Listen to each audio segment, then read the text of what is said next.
World War II ended in 1945, leaving behind a shattered world and a haunting question: how do you bring justice to crimes beyond comprehension? For the first time in history, the victors of war held a tribunal to prosecute the leaders of a defeated nation, not just for war crimes, but for crimes against humanity and genocide. This was the Nuremberg trials, where Nazi officials, SS commanders, and industrialists faced justice for the horrors of the Holocaust and the war of aggression. But was Nuremberg truly justice? Or was it just victor's justice? Let's dive deep into the trials that reshaped international law forever. As Nazi Germany crumbled in early 1945, the Allied powers, the United States, the Soviet Union, Britain, and France faced a dilemma: what to do with Hitler's top officials, generals, and collaborators. In previous wars, defeated leaders were either executed or exiled. But this time, the Allies wanted to establish a legal precedent that those responsible for crimes against humanity could not escape justice. At the Yalta Conference, February 1945, Allied leaders decided to create an international tribunal. By August 1945, the London Charter was signed, establishing the legal framework for the Nuremberg International Military Tribunal, IMT. For the first time, individuals, not just nations, would be held accountable for war crimes.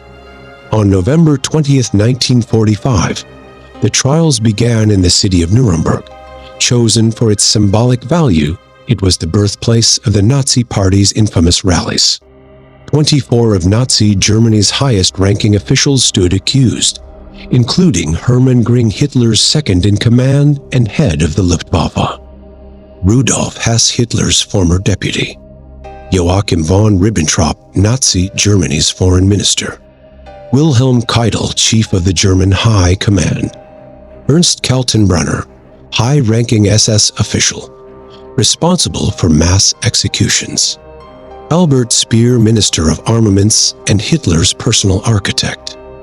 Others, including Adolf Hitler, Heinrich Himmler, and Joseph Goebbels, had escaped trial through suicide before capture.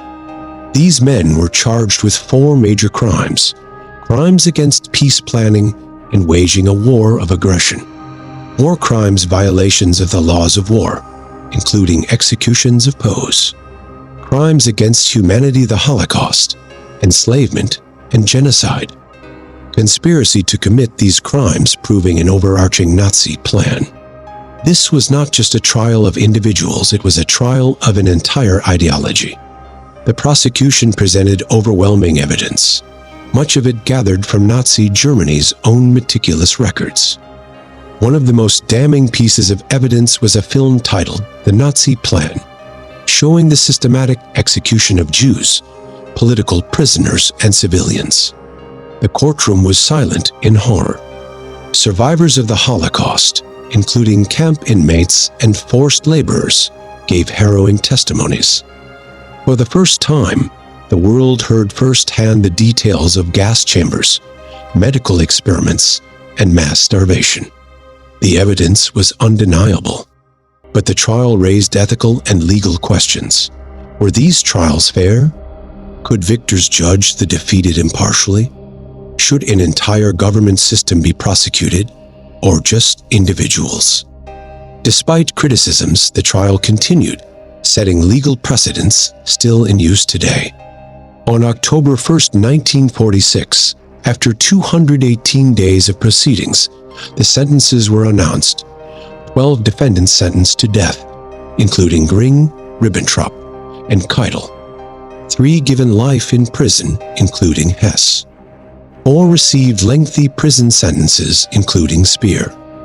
3 were acquitted, including Franz von Papen, Hitler's former vice-chancellor. Hermann Göring, Hitler's once powerful deputy, cheated the hangman by committing suicide in his cell the night before his execution.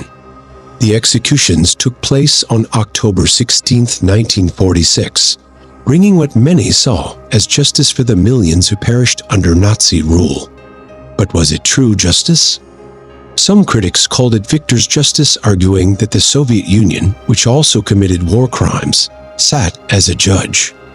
Others believed more Nazi officials should have been tried. Some acquitted defendants would later resume political careers in West Germany.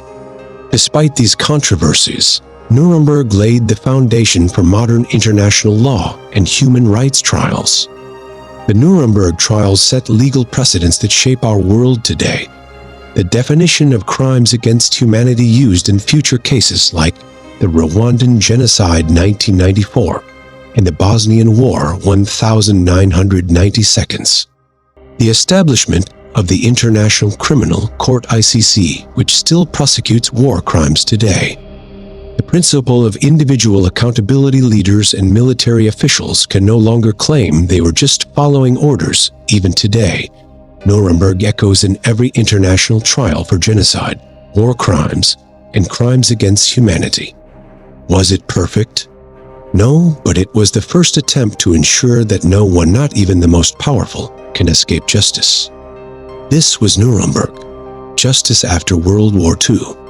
Subscribe for more deep historical insights.